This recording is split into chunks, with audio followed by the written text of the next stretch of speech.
In Latin America, just like the women generally runs the relationship. They have the pants, I guess, and that's something that's not like that at all here. And it doesn't mean that every relationship back home is like that. It's just what I grew up with, because my mom has such a strong personality and my dad is kind of like more calm and like chill, like just relax. I'm a very like passive, calm person because I grew up with so many women, because my grandmother had a big personality, my aunts have big personalities, and my mom has a really, really big personality. It could have gone either way. It could have made me just like them, like just as big of a personality, or it could have just made me the complete opposite. And I went the complete opposite. I'm not a confrontational person at all.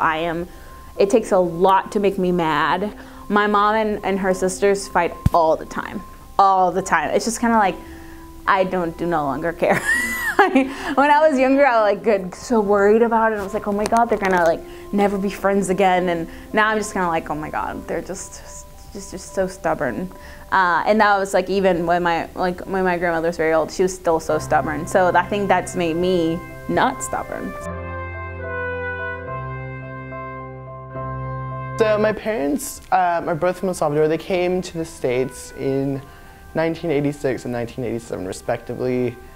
My mom was 17 and my dad was 16 when he came to the United States. We live in a very interesting household. My parents from the start always told me and my sisters to really focus on education so we can get somewhere that they weren't. So my mom went up to high school and she ended up having to drop out because she needed to get a job to help her family when they moved to the United States. And then my dad maybe got a third grade education at most. So it's something very interesting. When my parents started dating and eventually got married, my mom taught my dad how to read and how to write because he just never had that formal education.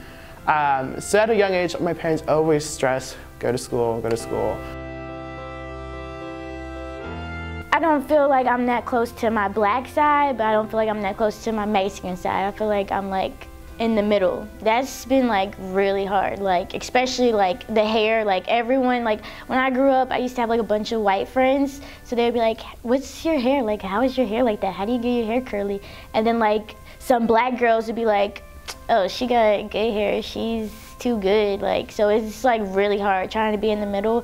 And then I like distinctly remember like a time in school when like there was the Mexican girls and they were just yapping away talking Spanish, and I was just there like, okay, I don't fit in with like nobody, like I'm just stuck in the middle. I was in Colombia when I was a baby, and that's where I first started learning how to talk. But once I was forced to like come back to the United States, like I was with my black side, and like they taught me more English as well. They're like, oh, what are you? Like once I start speaking Spanish, they're like, what? Like what? Like I didn't know you was. Yeah, they're kind of like shook. They're like, oh, I didn't know you could speak Spanish. So like that's kind of cool sometimes, being able to speak Spanish around people who don't know that I'm half Spanish. Like, why are you asking me what I am? Like I'm not just something.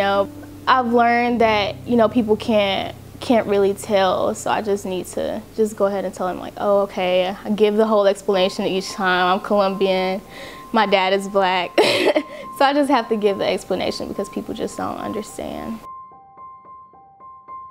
When I was younger, I did not want to be different. I didn't want to be the Latino girl or the, people would call me illegal, even though, FYI everyone, Puerto Rico is part of the United States. So when I was younger, I didn't want to speak Spanish.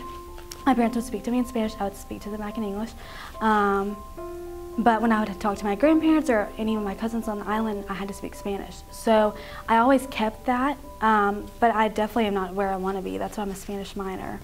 It was actually after my grandmother passed away this past January. I really, really, really am trying to seek out media, music, television, movies that have Latino influences. So I'm really trying to embrace that because I feel like I've lost time. This woman is who I am.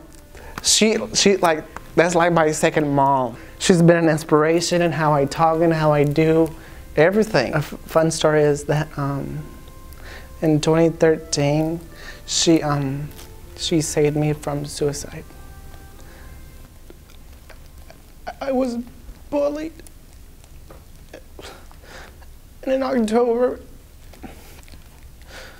I was like, I don't want to feel this. I don't like pain. So I was like, I don't want to feel this pain anymore. So I had a knife. I was ready to cut my veins, but then my phone, a song popped up and it was Do What You Want. And the lyrics, write what you want, say what you want about me. If you want to know that I'm not sorry. And I was like, whenever I listen to a song, I listen to the lyrics. And those lyrics saved my life. She saved my life.